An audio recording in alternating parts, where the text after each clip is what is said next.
dito sa Korea, dito ang aming tambayan nila Nema. Pag may free time kami, ito ang aming shopping mall, palengke.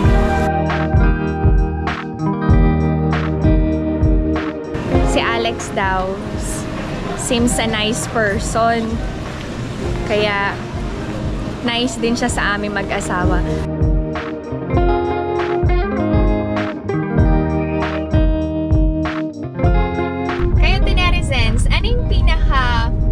Reason bakit kayo na-stress sa trabaho? Wala, we really have to take care of ourselves para hindi tayo magkasakit, hindi tayo pabalik-balik sa ospital. Matigas kasi ulo ko before. Kapag feeling ko na okay na ako, nag-stop ako ng medication. Sabi ng doktor, dapat daw hindi.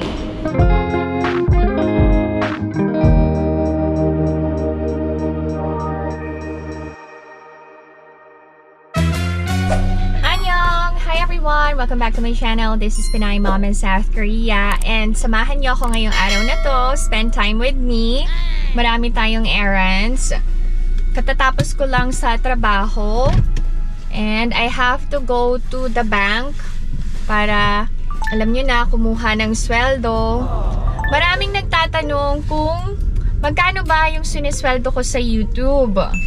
And nahiya talaga ako mag-disclose ng mga ganung bagay kasi masyadong personal for me. Ganito na lang to netizens. I-share ko sa inyo yung pinakamalaking sineldo ko and pinakamababang sineldo ko sa YouTube. Kasi every month iba-iba naman. Akala kasi ng marami sa inyo, malaki yung sweldo ko sa YouTube. Kasi meron akong almost 500,000 na subscribers. Pero hindi eh. Depende yan sa number of views. Siyempre, the more na madaming views, the more na malaki yung revenue. Pero sa akin kasi, ang pinakamalaking na sweldo ko sa YouTube, $10,000. Tapos ang pinakamababa ay $1,000. Kayo na bahala mag-convert, ha?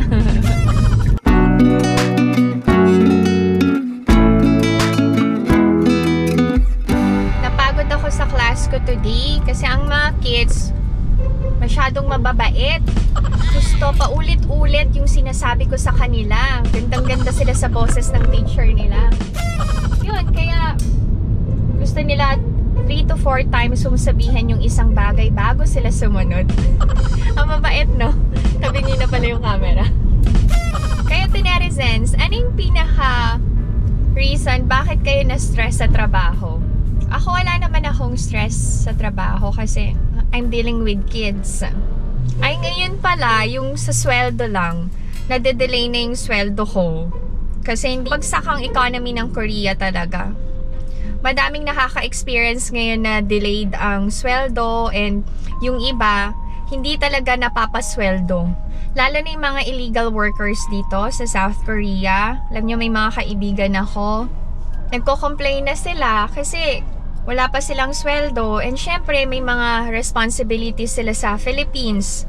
Kailangan nila magpadala sa pamilya nila, tuition fee ng anak, allowance ng family, may mga kailangang bayarin. Pero dahil walang sweldo, syempre sabay-sabay na yung stress.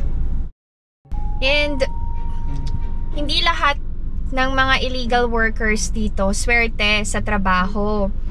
May mga illegal workers na pinagtrabaho ng Korean tapos hindi talaga pa sasweldohin hanggang sa mag-give up na yung illegal worker, aalis na lang and hindi nahahabulin yung sweldo kasi walang papel eh. Pwedeng isumbong ng Koreano sa immigration and ipapahuli. Kaya walang choice yung kababayan natin na illegal kundi umalis na lang and hayaan na hindi mabayaran. Sa ibang bansa ba ganun din? May mga Koreans kasi na ganun eh. Ang bad, no? Mapapansin nyo, may mga lanterns. Buddha Day kasi and holiday yon dito sa South Korea. Mostly ng mga Koreans naniniwala kay Buddha and sila ay Buddhists. So, red calendar yon. Ang mga Koreans umaakyat sa temple, nag-o-offer ng prayers, and yun, magbabaw-baw sila. Na-share ko lang.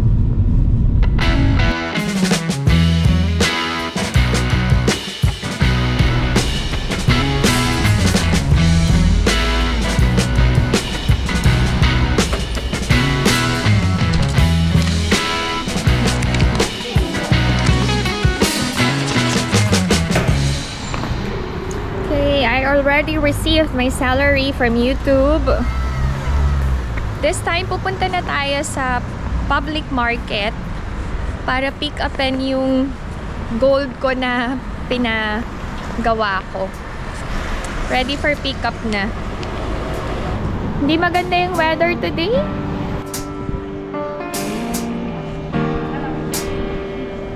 Nandito na tayo sa public market. Kay Gold Ajashi.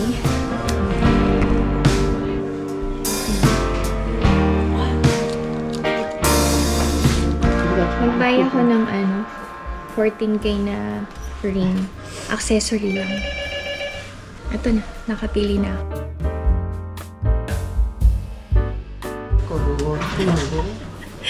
Bibili pa. Shade ring.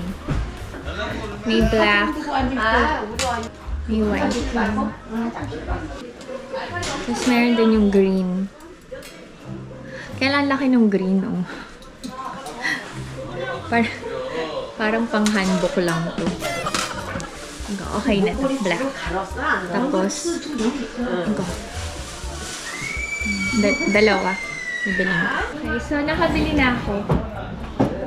Dalawa lang. May discount. Nakabili na ako ng rings. Na-pick up ko na yung bracelet and kwintas ko. Nakakatuwa kasi suki kami ni Ajashi. So, lagi siyang nagbibigay ng discount. Tapos sabi niya, si Alex daw seems a nice person. Kaya, nice din siya sa aming mag-asawa. Doon kami bumibili ng gold ni Alex. Hindi na kami lumilipat sa ibang gold shop.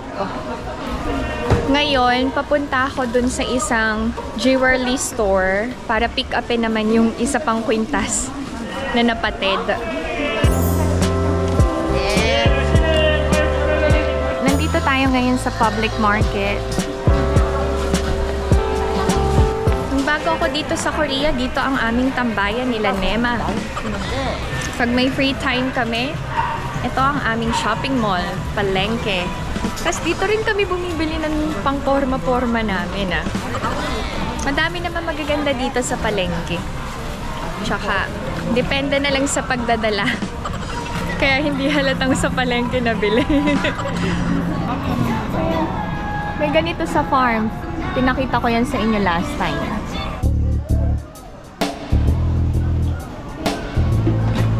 Topoki.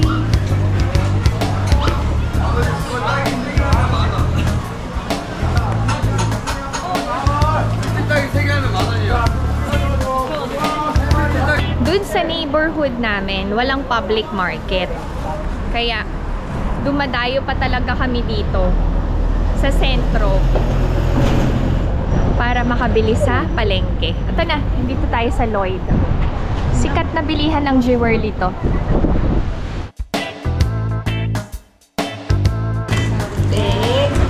So, ito na yun.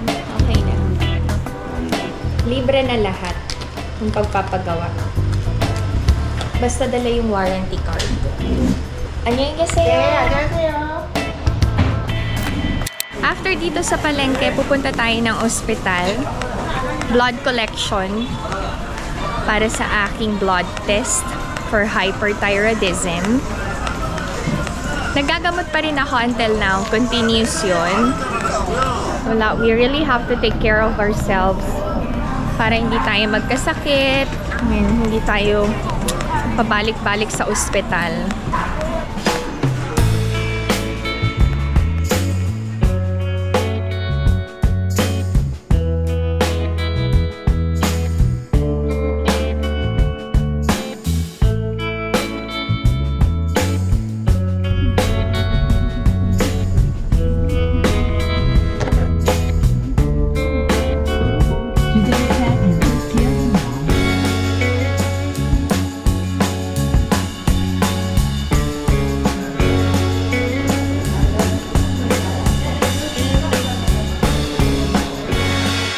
Nandito na ako. Kailangan i-register yung hospital number. So, kailangan ko munang magbayad. Bago ako makapag-register. Bayad muna. Dito, tayo magbabayad. Enter lang yung hospital number. Okay. Yan yung amount. Okay.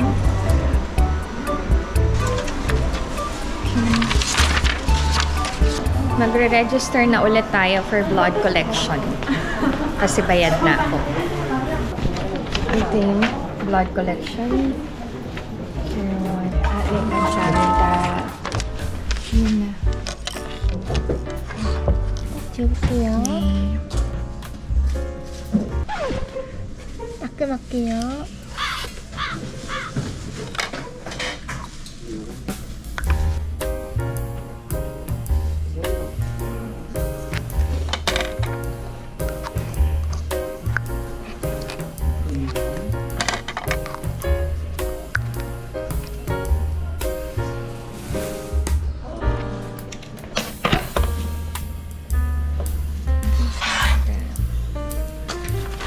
Mag-stairs na lang ako.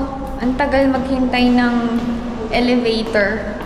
Next week ang balik ko sa doctor para sa blood result.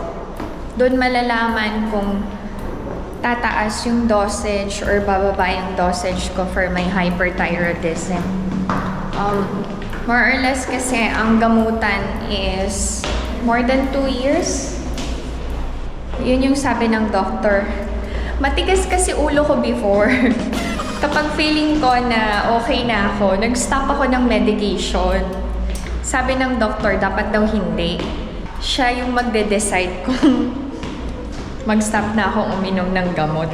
Huwag daw akong pala decision. Charot lang. Hindi, sinabi nga ng doktor. Anyway, mag-merienda tayo to netizens dahil ako ay gutom na gutom na. Kakain tayo ng masarap.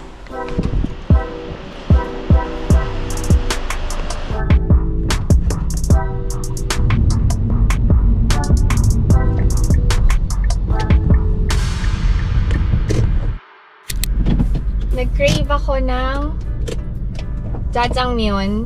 Parang favorite ko siya lately. So, kakain tayo to netizens ng jjajangmyeon. Pero before tayo kumain, wait lang. Sasagot ako sa mga questions. Na-share ko sa vlog ko last time na si Abuji and Omoni nagpa-eyelid surgery. So, tinatanong magkano daw ba? Depende sa location eh. Si Abuji gumastos daw siya ng 1 million won. Tapos si Omoni gumastos ng 1.5 million won. Kasi si Omoni gawang Gangnam yung mata niya. Si Abuji, di ko alam, somewhere yata dito sa lugar namin ginawa. So, yun. Depende sa location and sa hospital. Okay. Magkano ang magagastos kapag nag-travel sa Korea? Depende kasi kung ilan kayong magta-travel, saan kayo tutuloy, ano-ano yung lugar na pupuntahan nyo, tapos anong prefer nyo na pagkain. Ang hirap sagutin eh, kasi hindi ko alam yung mga details eh. Yun, pero kung mag-isa ka lang magta-travel, mag-allot ka ng at least 50,000 pesos. I think, kasya na yun. Okay, next. Open ba ang mga Koreans sa adoptions? Yes. May mga Korean celebrities na nag-a-adopt, and then may mga kakilala akong Pinay na nakapag-asawa ng Korean, tapos ina-adopt yung mga anak nila. So, open naman sila. Okay, curious lang, saan nyo po tinatapon yung pads nyo kapag meron ng babae kasi nakaseparate ang basura ng pagtatapon? Separate yung recycling materials. Tapos, meron talagang plastic para sa mga basura lang. Ang ginagawa namin is binabalot namin ng maayos yung sanitary pads bago namin itapon. Tapos, sa mga hindi nakakaalam, binibili namin yung plastic for basura. Yung tinatawag na sregi bungtu. Okay. Sa farm, may mga wild animals ba? Yes. Si Abuzi, nakakahuli siya ng deer, wild boar, may mga snakes din. Kaya, nagbawas ng puno si Abuzi sa bundok. Ilang beses nang nagkatay si Abuzi ng ng deer. Tapos, meron siyang baril before Pero ngayon, pinagbawal na sa Korea yung mga baril. License yung gun niya. Pero lahat ng may baril, kailangan i-surrender sa police station. Tapos, hindi yun basta-basta makukuha. Naging strict na kasi sila dito sa Korea. Pero nung dumating ako, nasa bahay lang yung rifle ni Abuji. Ginagamit niya kapag may nauhuli siyang deer or wild boar. Ginaganon niya. Okay, dun sa mga nagsasabi na palagi kong kino-compare ang Korea versus Philippines, tapos nilulook down ko ang Pilipinas, depende siguro sa inyo yon sa pagtanggap nyo. Actually, I'm just sharing lang naman kung ano yung meron kami dito sa Korea, kung saang bansa ako nakatira ngayon. And sinishare ko lang din naman yung observation ko, yung experience ko sa Philippines and sa Korea.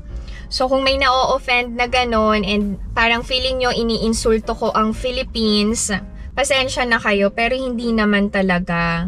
Syempre, as a Filipino, gusto ko din na ma-develop naman ang bansa natin and umangat, diba? Kasi ang dami talaga nating resources Si Abuji lagi niyang sinasabi, ang yaman-yaman ng bansa natin sa natural resources. Pero, nakakaawa ang Pilipinas kasi hindi na na-develop. Syempre ako, as a Filipino, gusto ko din na makitang umunlad yung Pilipinas and yung mga kapwa ko Pinoy. Para yung mga kababayan natin, hindi na nila kailangan magtrabaho abroad para kumita ng malaki and mag-sacrifice na hindi makasama yung families nila. Yun lang naman ang sa akin. Anyway, yun lang. Kakain na tayo to netizens. Baka kasi hindi ako makapag Q&A sa loob. Baka may music or may ibang customers. Let's go, magmerienda tayo to netizens. Ako ay nagugutom na.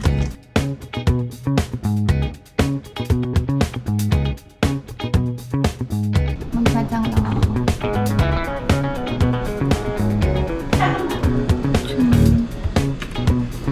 Okay, nakapag-order na ako.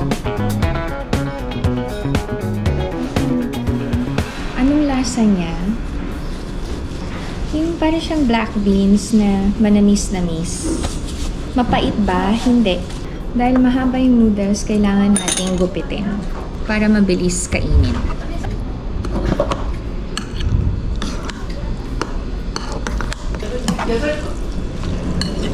Magkano tong isang serving na to? 7,000 won. Mura dito sa restaurant na to. Kain tayo. Early dinner ko na to.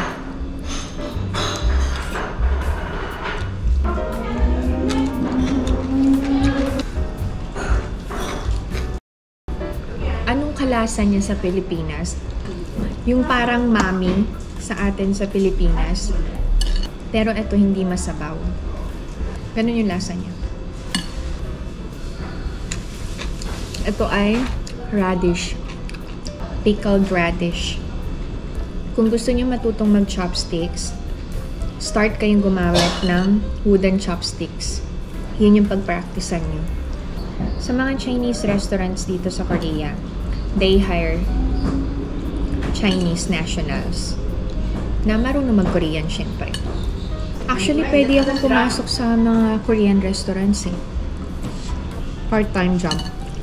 May mga kaibigan ako na nagtatrabaho sa gabi sa Korean restaurants. Tagahugas ng pinggan, tagakuha ng order, taga-serve. Pero syempre, hindi ako pinapayagan ni Alex. Nahihiya ba akong kumain mag-isa? Hindi. Next time, itatry ko manood ng sine mag-isa. Hindi ko pa yun na-try.